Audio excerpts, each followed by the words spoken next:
does the joke begin? Three men in a bar? But it's not a bar. Imagine the Bronx, a corner bodega, or maybe a luncheonette, a diner. Three men, strictly by coincidence, find themselves in the same place at the same time. Sitting at the counter is Africa Bambaataa. Across the room is Melly Mel. Door opens and who walks in? DJ Kool Herc. Three men who created the musical style that's become the soundtrack to, well, the whole wide world. Do they nod at each other, lament how all of them got screwed over, cut out of the big money, or just laugh at the absurdity of it all? Hip-hop. It came from nowhere else. It could have come from nowhere else but the Bronx. I took a walk through this beautiful world. Felt the cool rain on my shoulder. Found something good in this beautiful world. I felt the rain getting colder. Sha-la-la-la-la, sha-la-la-la-la-la, sha-la-la-la-la, sha-la-la-la-la-la.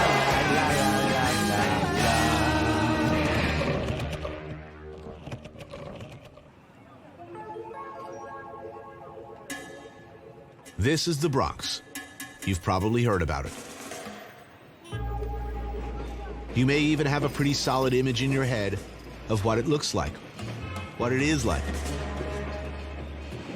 Or maybe you can't picture it at all. The South Bronx sounds familiar as a bad thing, and the Bronx at one time was said to be burning, wasn't it?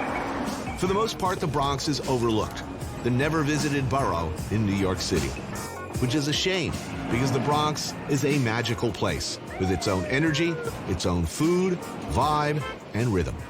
You've been to Brooklyn. Maybe it's time you took a look at the Bronx. In August of 1973, the sister of DJ Kool Herc was holding a birthday party for herself in the basement of 1520 Sedgwick Avenue. As Kool Herc was playing the music on his two-disc turntable, he began to slow the music down, slow the record. People stood up and took notice, and they began asking him to do it again. He did it again. They asked him to do it again and again. He did it again. He attracted more and more people to his performances, and people began to imitate him. And that was the beginning of hip-hop music. It started in the Bronx.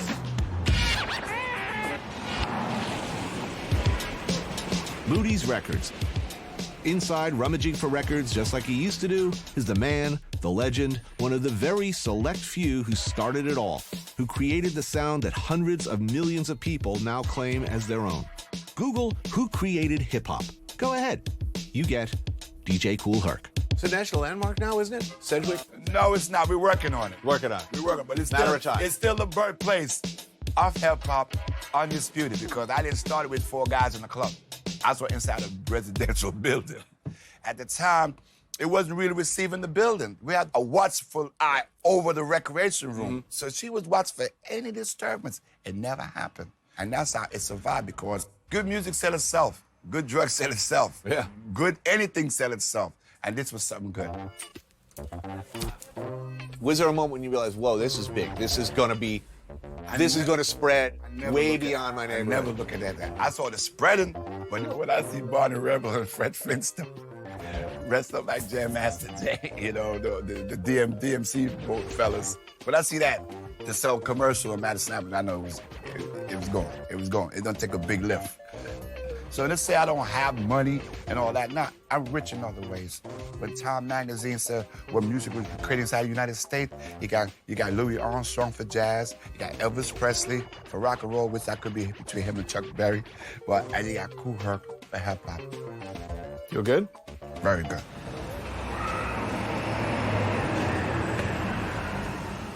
Historically, from the last third of the 19th century into about 1920, the second language spoken in the Bronx was German.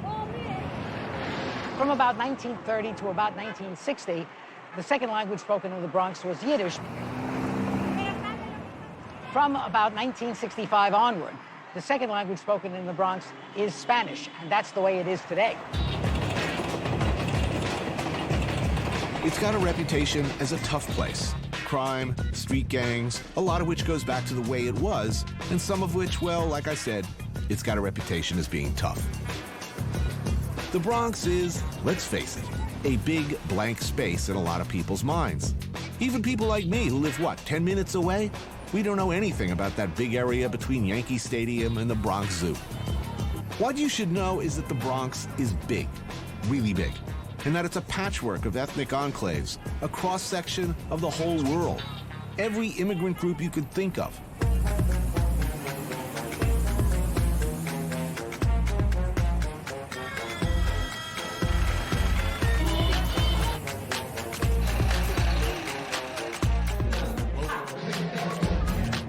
Justin Fornal, a.k.a. Baron Ambrosia, has taken it upon himself to serve as the Bronx's culinary ambassador. Let the dinner begin! This is the porcupine. An evangelist for the cause of introducing the manifold, splendiferous delights of this mighty borough to the ignorant, well, like me. No. He's got a show on the TV, and he throws parties where he serves creatures that would make Andrew Zimmern turn gray and slump unconscious to the floor. Showman, iconoclast, explorer, and gourmet. Bronx is so multifaceted, but for some reason, this is the first place I always take people, because this just oozes and emanates kind of that flavor of the Bronx. And he knows what I like. Places like this. 188 Cuchifritos on 188th Street in the Grand Concourse. Old school, New York, Puerto Rican good stuff. Get within 20 feet of this place and prepare to lose your freaking mind. The cuchifrito itself is basically fried pig. The ears and the tongue chopped up and deep fried. So off-cut pig parts, deep fried? Well, deep what's fried. not to like about Right. that? The shank there? Yeah, to put a knee, the shoulder. We're gonna get that in there. Oh, yeah. Big piece of chicharron, the skin just chopped up. So skin, fat. skin and fat. Yeah. It's almost like a little meat candy bar. It's amazing. It's amazing. Some morcilla. Morcilla for sure. Always morcilla. And then what else? We need some plátano. Yeah. Puerto Rico, I miss you. The Bronx to me became the place where I could really engage my bacchanalian sensibility. You know, Right. you could really just come here, eat, drink, wine, woman, song, and just indulge. This is pretty much the center of the pork universe as I've ever seen it in New York. I don't know any place porkier than what I'm looking at. This is exactly the kind of thing I thought we'd lost in New York. That one after the other faded away in the neighborhoods I lived in. And all along, it was there, right underfoot, a gusher of porky goodness. I mean, there's a great line, which is, they say in France, Switzerland, c'est le Bronx, which is, you know, what do you think, this is the Bronx? And, you know, this idea of, if, you know, the music's really loud or someone's making a mess. To me, I take that as a point of pride. To be the Bronx is where the music is loud. The Bronx is where the men are tough, the women are sexy, the food is spicy. If those things weren't true, you wouldn't know what the Bronx was. So its bad reputation is what protects it. I think the some perception, the perception of it being a place where the funk is alive. An incredible spread. Yeah, man, this is great. This is one of the places you'll just kind of dream about. Like, was that really there? I'm going back. I'm going to go back just to make sure that place was really there. I can't lay off this pork. It's insane. I'm actually going to get a to-go order.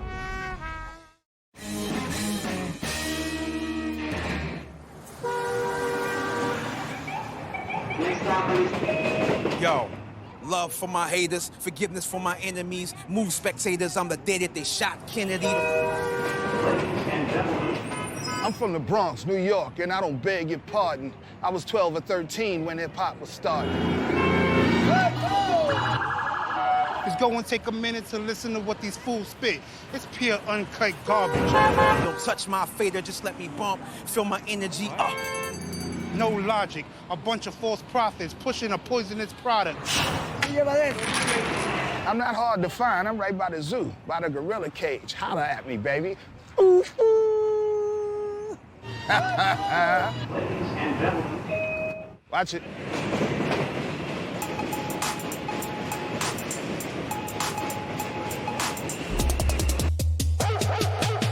Kidnap souls of mine. rhymes for ransom. All for the dream of the cream of drop top answers with thug anthems written in mansions. Influence poorest of minds with inner city crimes and truants. A pledge of allegiance to hood genius means that the dream of Malcolm and King was an inconvenience. A prelude to young black minds. First to call himself an MC, another pioneer, Melly Mel. In 1982, he and Grandmaster Flash wrote and recorded The Message, an album that was a complete and groundbreaking departure from the kind of lyrics and content up to that point. Before we started doing hip-hop music, it was no hip-hop music, so we played everything. We played disco, we played reggae, we played rock, we watched Hee Haw. That was like the favorite in our house. That was one of the favorite shows, Hee Haw, you know. And all of those things kind of became the components of what became hip-hop music. From the pouring rain to the burning sand, here I stand, my weapon is a mic in my hand. And though I strive to be the strongest man alive, y'all sold out quicker than the iPhone 5. I started out as a breakdancer, so I used to break dance. You know, my brother used to, you know, do graffiti. I used to go. So all of those individual elements wasn't really happening anywhere else. So it was just something that could only have went on right in that area in the Bronx. Yeah, okay, you may be thinking, what about the Sugar Hill Gang? What about them? They were an industry band like the Monkees or the Archies, built to cash in quick on what was seen as a fad. And they did cash in. Where were you when you suddenly realized, holy shit, there's money in this? Well, that first record I ever heard was King Tim III. The second, and the most popular record was Rappers Alike. I used to live on the 5th floor walk-up. I walked out, somebody was playing it next door. They was playing it on the 4th floor. They was playing on the 3rd floor, 2nd floor, 1st floor. Somebody had a boombox outside playing it. The car that drove by had it on. Right. You could hear nothing. It was like a plague. It was like locusts. and that's when I realized, you know, it's something that was beyond what we was doing out in the street. Critically, it's not a great record, but if you play it right now, it's still, you know, it's still a good record. In this case, at least, history has come around. Today, nobody looks back at the Sugar Hill Gang as having been originals or innovators. People know who did what. As far as hip-hop now, like as far as the music now, these guys are not trying to tell a story of their time at all. Okay, yeah, they popped a lot of bottles. Oh, yeah, they had sex with a lot of women, and they drove a lot of expensive cars, and nothing else happened. But you would never know that it was a black president. You would never know that it was 2 wars. You would never know those things because it's not reflected in the music. And at some point, somebody was supposed to step up and make those songs. 20 years from now, they'll still be talking about The Message and Planet Rock and all the classic records. You know what I mean? So that's what it is.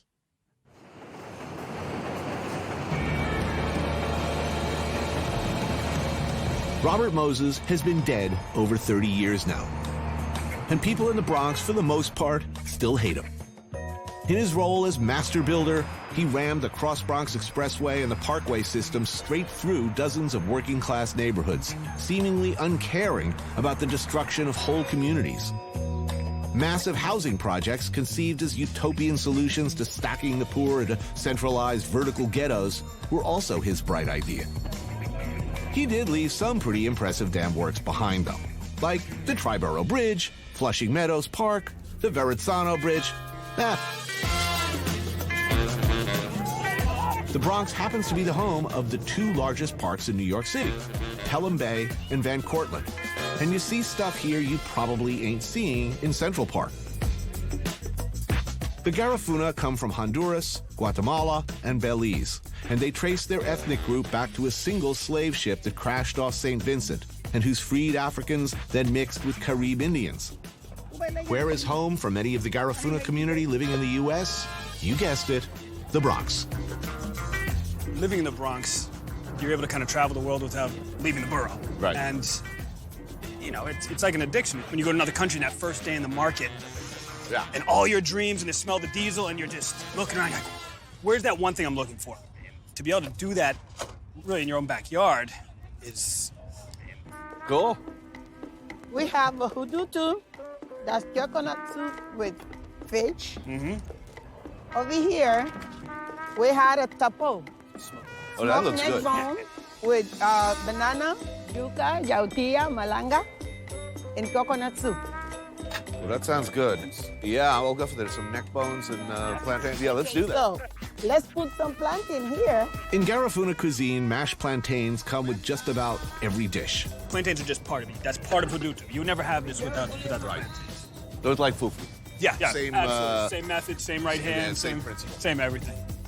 There's fish and coconut soup. What kind of fish is this? Bluefish. Bluefish. Oh, awesome. I love bluefish. And some nice smoked neck bones with bananas and yucca. That's officially awesome already. Ooh, that's tasty. That's really good. An underexploited fish, one of my favorites. So, you know what I've noticed already? The Bronx is big. How ludicrous and shameful is it that I can literally see my house from here and I basically have no idea where I am? I mean, no fault on your own, but I think that's kind of what keeps the Bronx so amazing is that you have all these in-touch ethnic enclaves. I didn't know there were Hondurans here, much less 200,000 Garifuna. No clue. Right. I've been saying the neck is the next big thing for years now. Still waiting.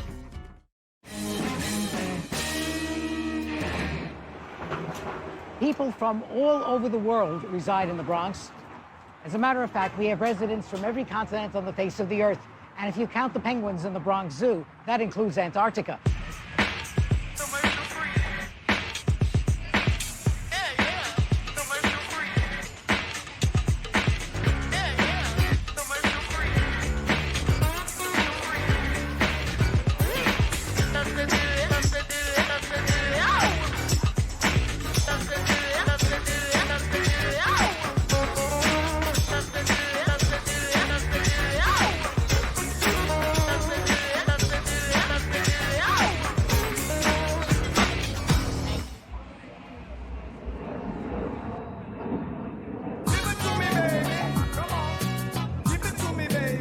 The wellspring of hip-hop is right around here, a mostly Jamaican community in Bronx River in the South Bronx. Jamaicans began arriving here back in the 50s, and still today, Jamaican food, Jamaican culture, the music is all over. Sundial International Headquarters, makers of traditional tonics and herbal remedies. A Bronx institution since the 70s. This is one of the ingredients. This is the mahogany bark. This one is used for any type of bodily weaknesses. Baba Rashan Abdul Hakim, or Pops Baba as he's called, a grassroots bush doctor, healer. He uses recipes passed down from mothers and aunties, blends of roots, spices, herbs, barks, and woods. If you take the wood root in the morning, the bitters at night, don't care what is wrong with you, you're going to show improvement. Whatever ails, he's got a cure. Wood root cure for the blood, the body, the nerves. Coromantee, an intestinal cleanser, and traditional African man back. Helps you get your manhood back, among other things. It was about 1956 when I came to America. So I used to make it in the apartment in Bronx River. And then when I'm boiling roots, the whole project smell of this roots. They used to jive them. Hey, what your father doing in there? What kind of focus in there doing, you know what I mean?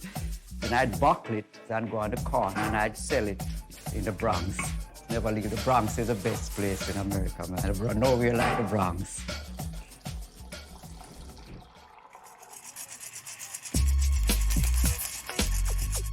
In the yard out back, some freshly roasted coffee. And this man, a Tyrannosaurus Rex of music, a man who changed the world for generations, Africa Bambaataa. Bambaataa and Pops Baba go back together to the same housing projects. You know James Brown record, Papa Don't Play No Mess? Yes. Well, that's the Big Baba. Brother Rashad, that's right.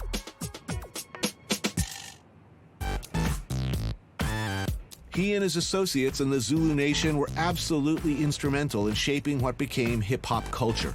Breakdancing, graffiti, DJing, and rap. Is the story true that you soak your records in water and you take the label off? Oh, yeah, so either we put tapes on it or we soak the label off.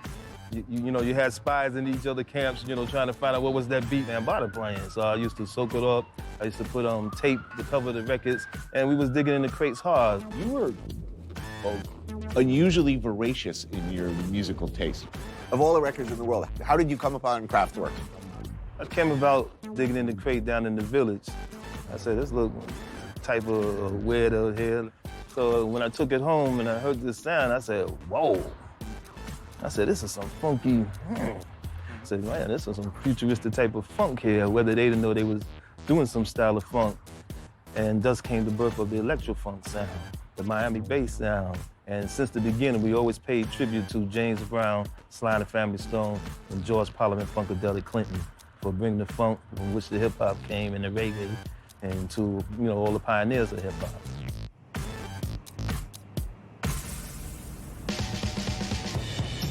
Up north a ways in West Jamaica, another working class community where subway service is pretty limited, and yet people have to get up, go to work, and often make the long hump to another borough.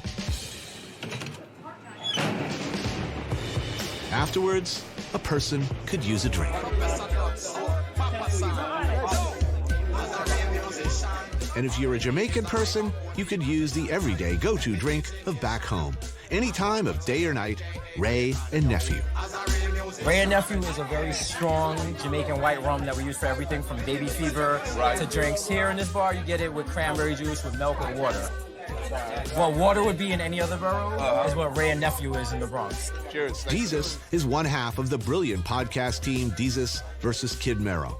It's a very fast, free-form riff diatribe on life in the Bronx and what's happening on the news, in hip-hop, or last night.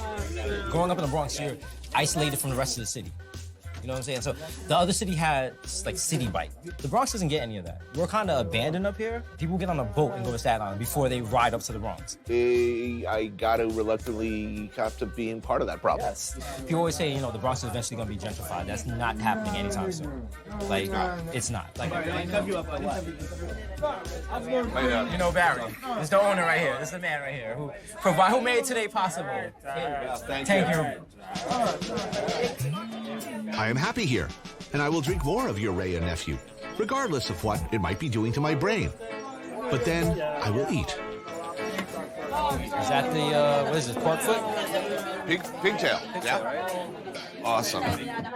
Oh, hell, I love this. Oh, damn, that looks good. People sort of stopped paying attention to the Bronx when it wasn't burning anymore.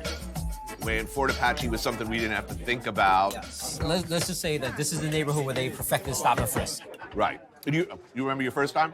I remember my first time. How do you feel? First time stop and frisk. I cried.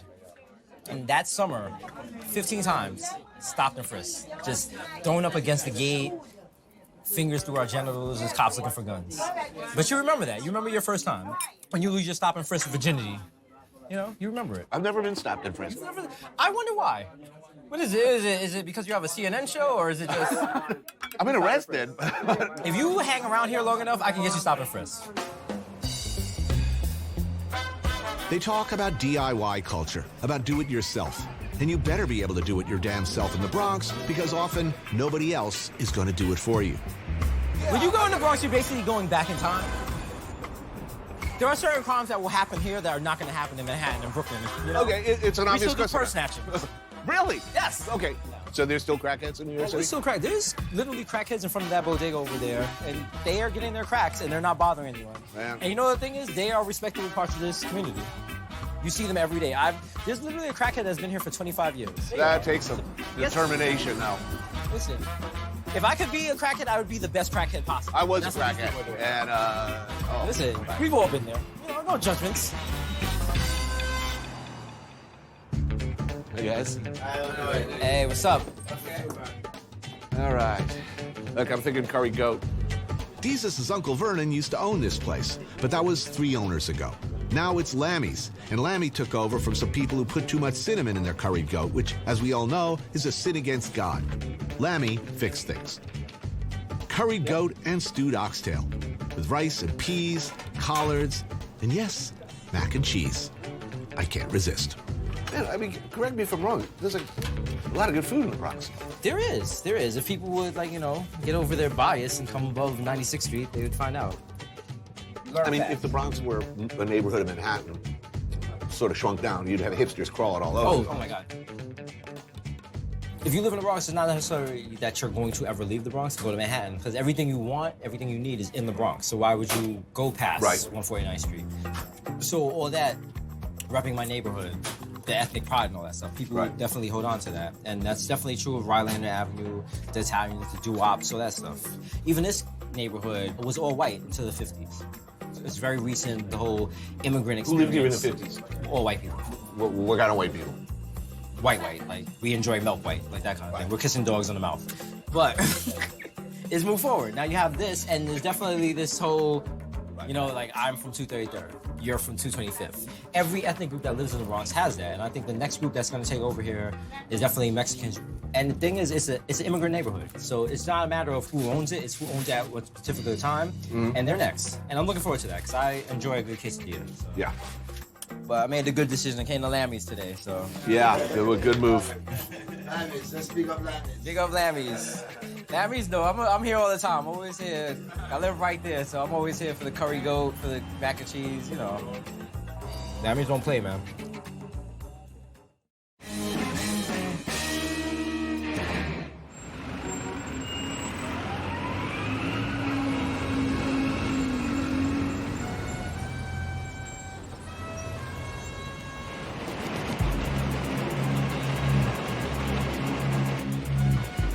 The 2s and the 5s here are the greatest trains because they go from Bronx through Manhattan all the way through Brooklyn. So it's the only numbered lines that'll get 3 boroughs, you know, visibility.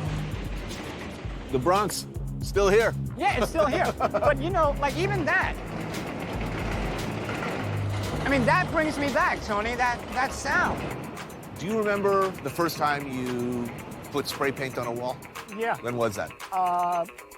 Summer of 70. Back then, seemingly overnight, they were everywhere. Princes of the city.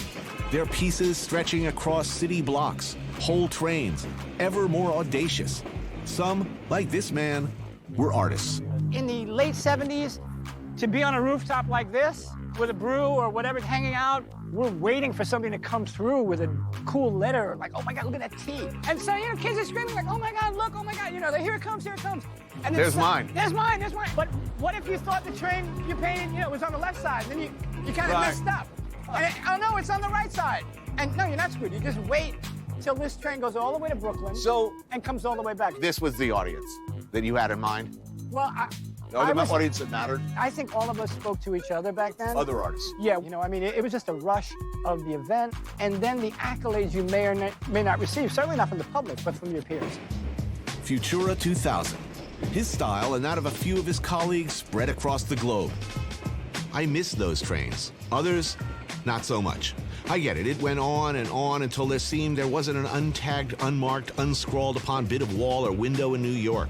But for a while, it was a golden time. Well, the whole point of being here yeah. was, to me, what the Bronx was about. Not just the music and the scene and coming up here to parties with the likes of Bam and Herc and, you know, everyone of that era, but it's watching trains. It's what we used to call benching. So you're watching each other's work go by? Absolutely. Art lovers.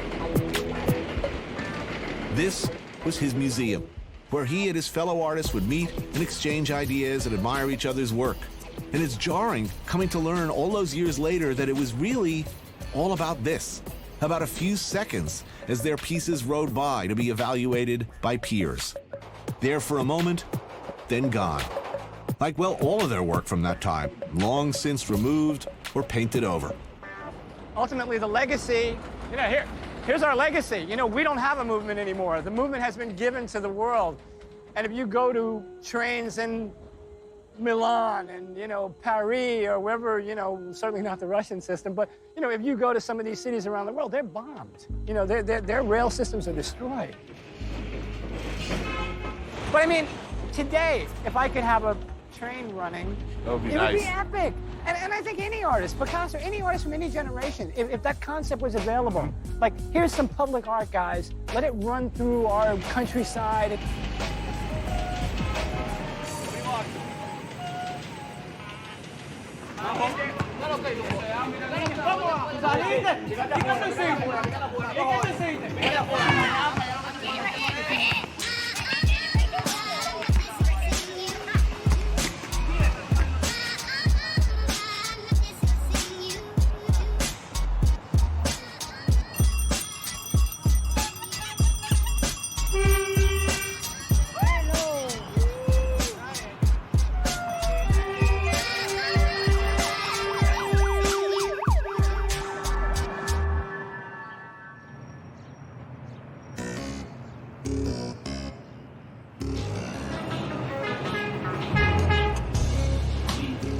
6 train to the end of the line.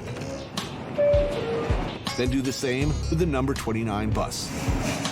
Technically, you'll still be in the Bronx, but it kind of won't feel like it.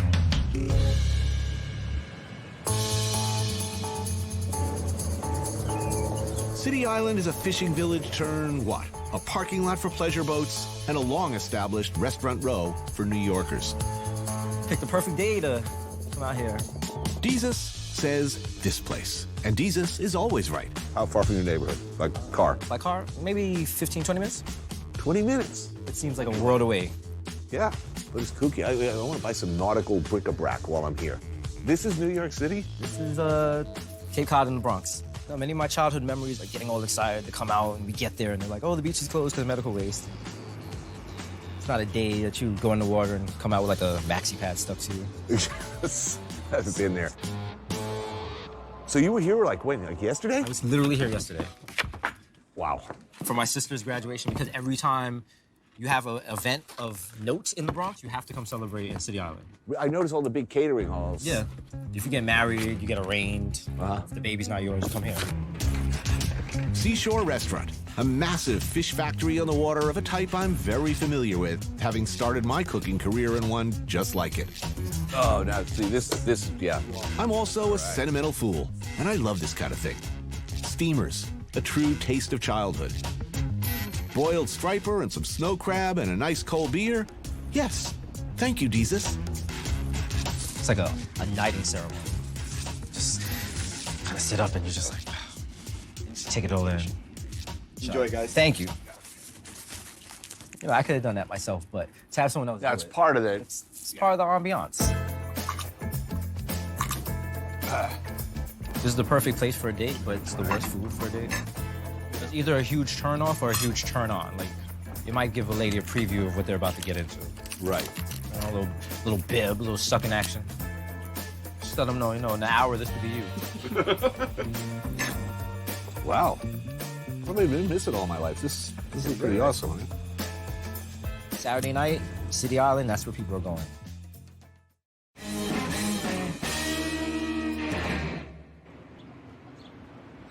The first European settler to come to the Bronx came in 1639. His name was Jonas Bronck, B-R-O-N-C-K. In 1874, all the area west of the Bronx River was annexed to the city. And in 1895, all the areas east of the Bronx River was annexed to the city. Then in 1898, the city decided that the 2 areas previously annexed should also become a borough.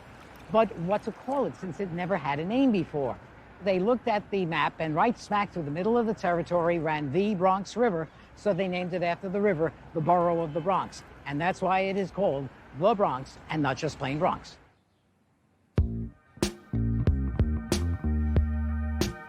If you have a question about the Bronx, chances are Lloyd Oltan has the answer. Born and raised here, he's never really left for over 7 decades.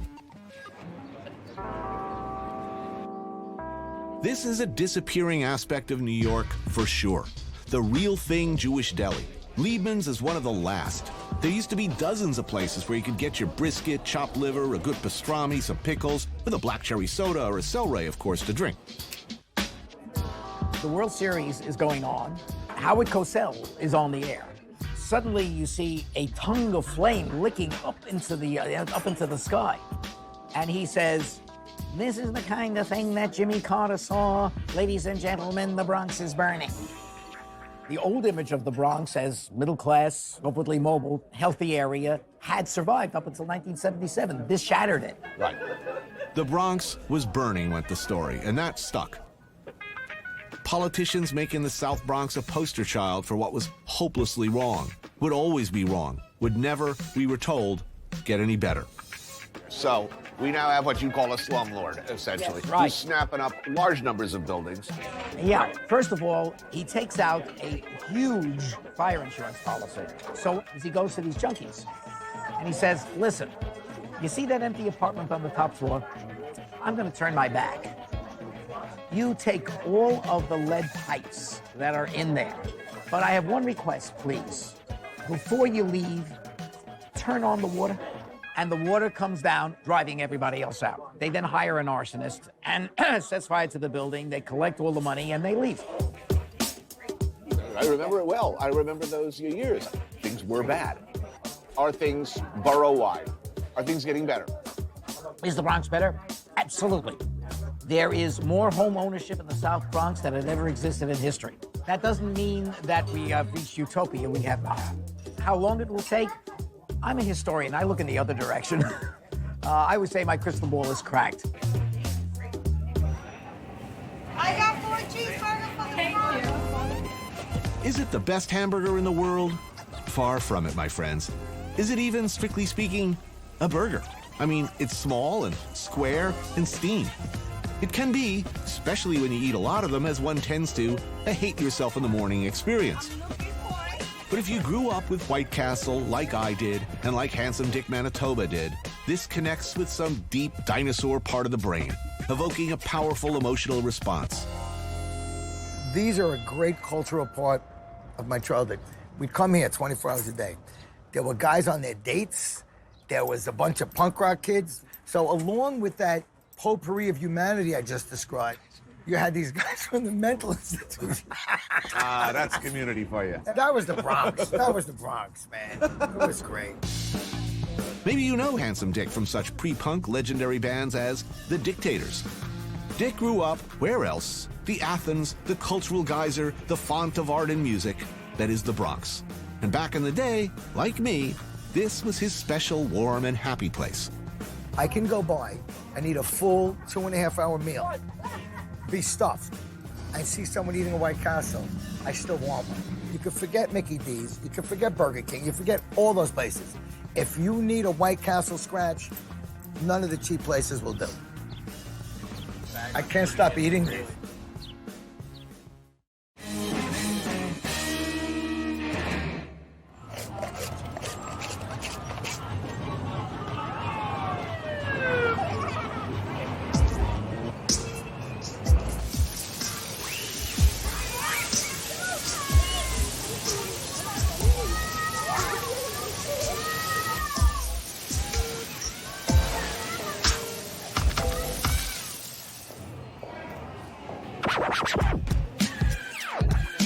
The Bronx Academy of Letters is something of a cause for me, an institution whose mission I see is absolutely vital if kids, like these kids, from a tough neighborhood, often coming from tough family situations, are going to do the things that they're capable of having the things they want.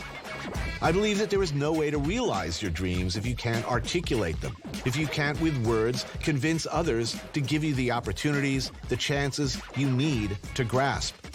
So I wanted to talk today. Really, I'm going to tell you in a short period of time everything I know about writing. Today, I'm dropping by in my role as substitute teacher. I'm from Manhattan, and I don't know anything about the Bronx. Really, I'm ridiculously, shamefully ignorant. Do you think people know about the Bronx, what it's like to grow up in the Bronx? Everybody perceives the Bronx as the emergence of hip-hop and all that, the culture. But apart from that, the Bronx is actually lively at all times, at night, in the morning. You hear people screaming from outside your window. I've grown up with them since I was, what, like 6? Yeah, you know, and it just happened that way. So I feel like the sense of community is like the biggest thing. I've been teaching here for 8 years, and I think that what people forget is a lot of times, we've talked about this in class, they focus on lots of diseases, health issues, lack of education, but I can be out with them just walking to the train to go to a field trip, and they say hi to at least 30 people. They know everyone. What other Bronx specialties should I be paying attention to? Well, I don't know, I've always been a fan of McDonald's. Mm-hmm. Yeah. That works for you? Yeah. All right. That bacon tastes really good. I like bacon, egg, and cheese sandwich. Yeah, that's a classic. That's a New York classic. The sort of bodega classic. The bacon, egg, and cheese. Love that. Now you walk outside and they have like the Italian ices. Mm-hmm. So when as soon as like the weather gets nice and you hear coquito, dame, like I think that's the first thing. So what is it you're eating? What is chopped cheese? Yeah. Chopped cheese. What is chopped cheese? I have to see. Where does this come from, this mutant cheese? This thing, whatever it is, it'll do just fine. As long as you're reading Orwell's essays while you're eating it, kid.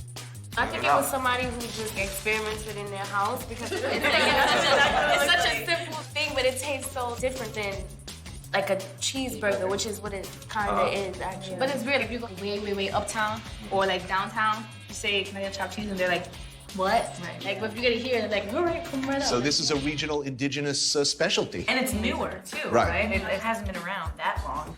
I've been everywhere in the world, and I mean just about everywhere in the world that you can think of. As beautiful as many cities around the world are, it's really in your blood, and particularly if you grew up here. You're living in Paris, you're gonna want a chopped cheese sandwich, and you'll be angry that you can't get one.